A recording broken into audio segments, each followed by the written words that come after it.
कंद भगवान की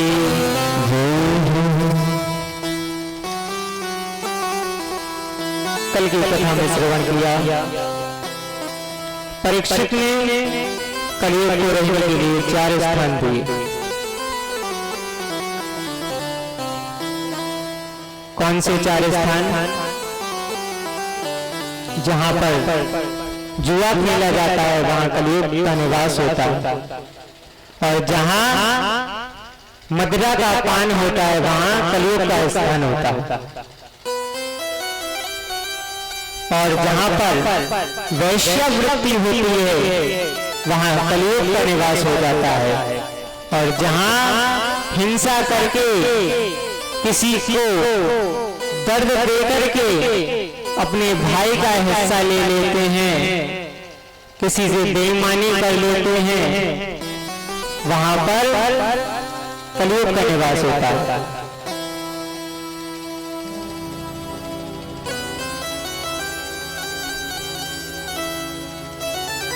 इसके बाद जब विदुर जी भ्रमण कर रहे थे उस समय वह गोवर्धन पहुंचते हैं, और वहां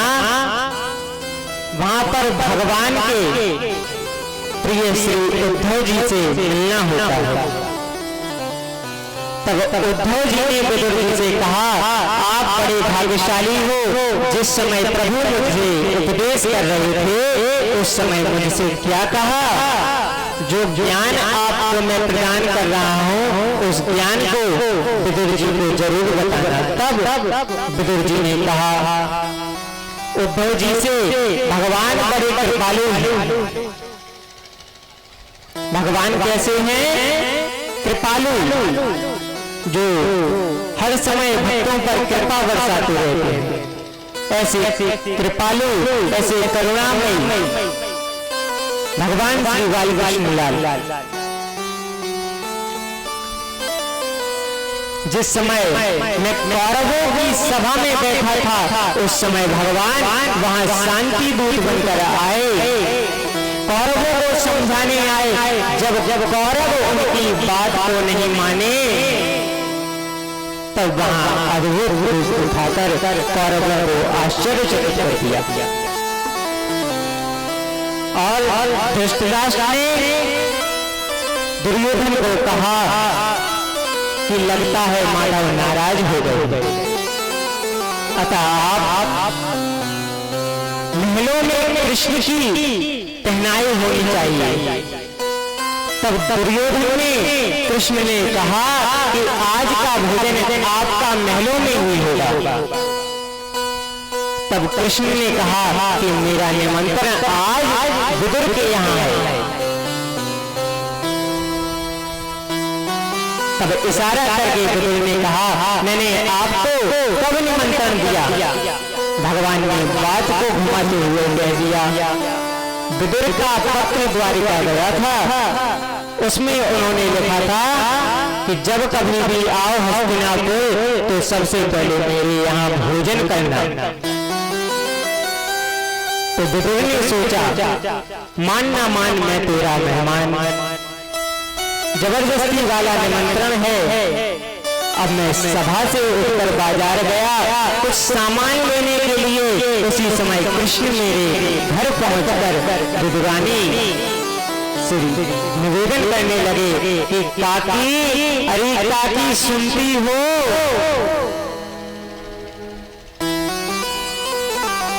कहा, काकी अरे काकी नेक खोल दो कपाट आन, बोले अनमोल सुन ध्यान ही विषय गयो।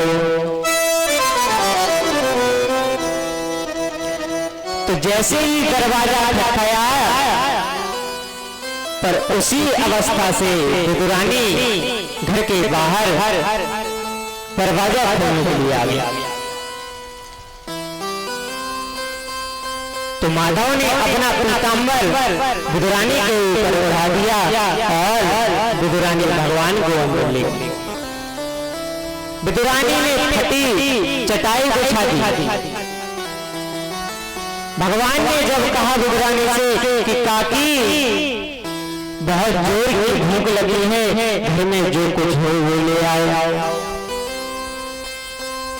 तो उस समय विदुरानी के घर कुछ न था।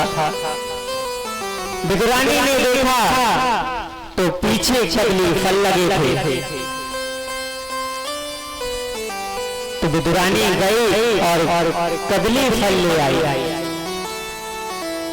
भगवान को खिलाने लगी तो कैसे खिलाया कि छिलके छिलके माधव को देती गई और जो फल था वो फेंक दी गई। ये भक्त का प्रेम। जब विदुरानी ने भाव से भगवान को छिलके खिलाए तो भगवान ने उन्हें स्वीकार कर ग्रहण कर लिया। भगवान कहते हैं कि प्रेम का भूखा हूं मैं, प्रेम ही सार है, प्रेम से भजता मुझे तो उसका बेड़ा पार है।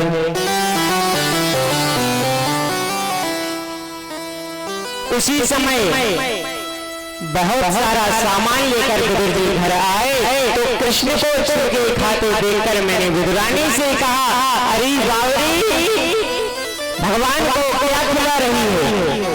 और जब मैं केला खिलाने लगा तो भगवान श्री कृष्ण ने कहा, जो स्वाद छिलकों में मिला वो विदुर तुम्हारे 56 भोगों में है।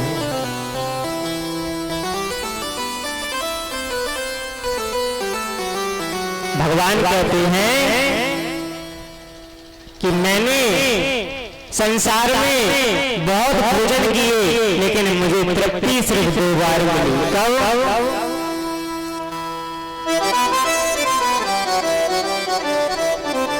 चार दिन खंड में भोजन भय कई बार, एक सवेरे के बुरे भर तृप्त भय 2 बार।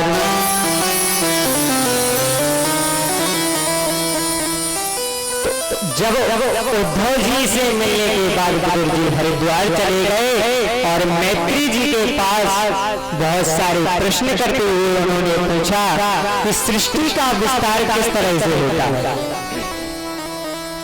तब मैत्री जी ने कहा, ब्रह्मा जी ने अनंत काल तक तप किया, उसके बाद ब्रह्मा ने देखा कि प्रबल वायु के झोंकोरे से जिससे वे उत्पन्न हुए हैं तथा जिस पर वे बैठे हैं वह कमल और जल कांप रहे हैं।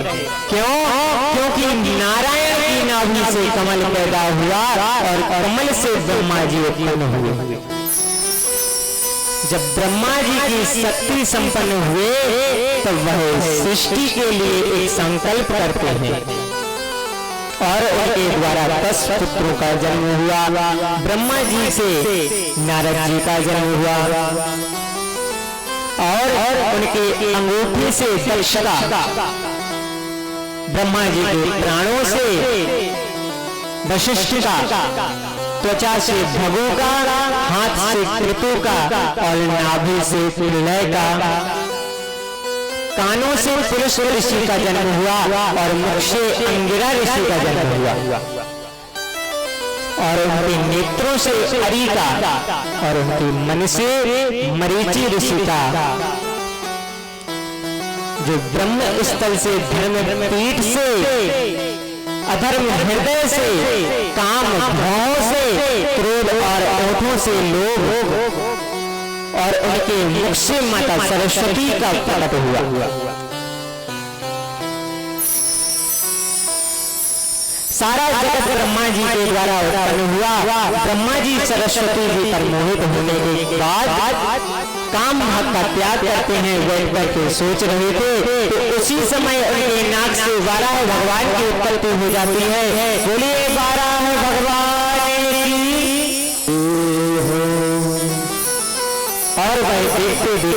रूप धारण कर लिया।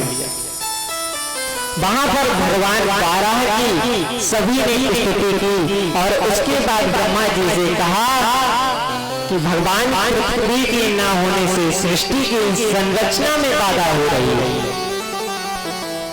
भगवान बारह उसी समय समुद्र में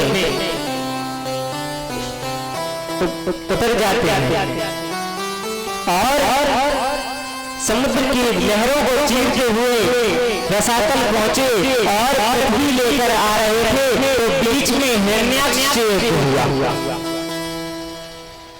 उसे नष्ट करने के बाद भगवान पृथ्वी को लेकर ऊपर आए। तब बुद्ध जी ने मैत्रेय जी से पूछा कि यह सब संभव कैसे हुआ। तब विस्तार पूर्वक बुद्ध जी को मैत्रेय जी ने समझाया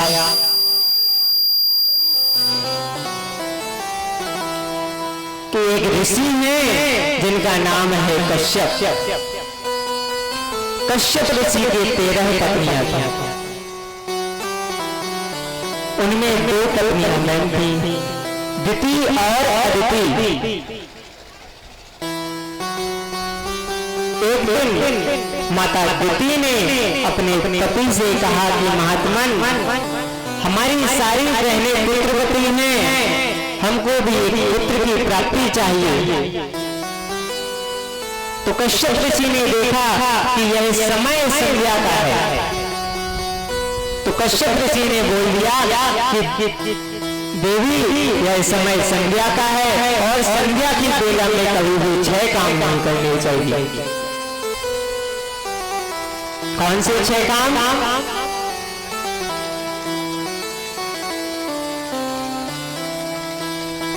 शाम के समय कभी भी आंगन में झाड़ू नहीं लगाना चाहिए।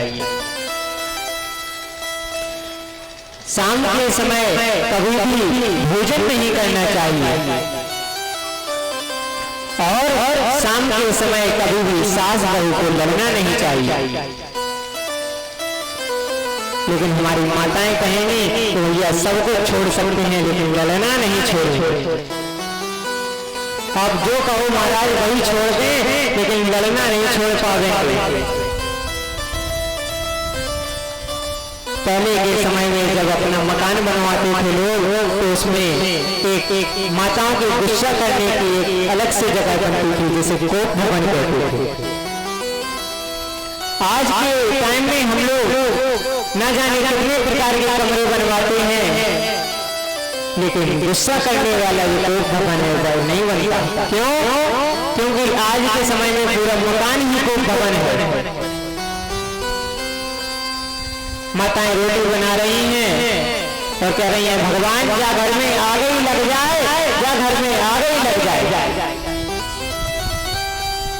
बताओ, खाना बना रही हैं और आग लगा रही हैं, पूजा कर रही हैं। ओम जय जगदीश हरे, स्वामी जय जगदीश हरे,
आरती कर रही हैं। ओम जय जगदीश हरे, स्वामी जय जगदीश हरे। और तब तक सास ने कछु को फिर तो भैया आरती की थाली तो एक तरफ रखी और बोली आओ पहले तुमसे निपट लें, आरती बाद में करेंगे। अरे मैया पहले आरती कर लो बाद में लड़ लेना। बोली नहीं, अन्य बोली तो बोली कैसे हमसे।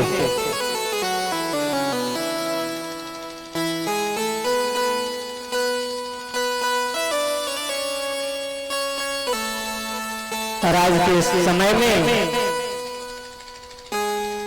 माताएं जब मंदिर जाती हैं, फिर देखो माता रानी से इतना झूठ बोलती हैं, सबसे झूठ बोलने में नंबर 1 है। माता रानी से कहेंगी क्या कि मैया चलते चलते मेरी पैया पिरानी, अब हम डर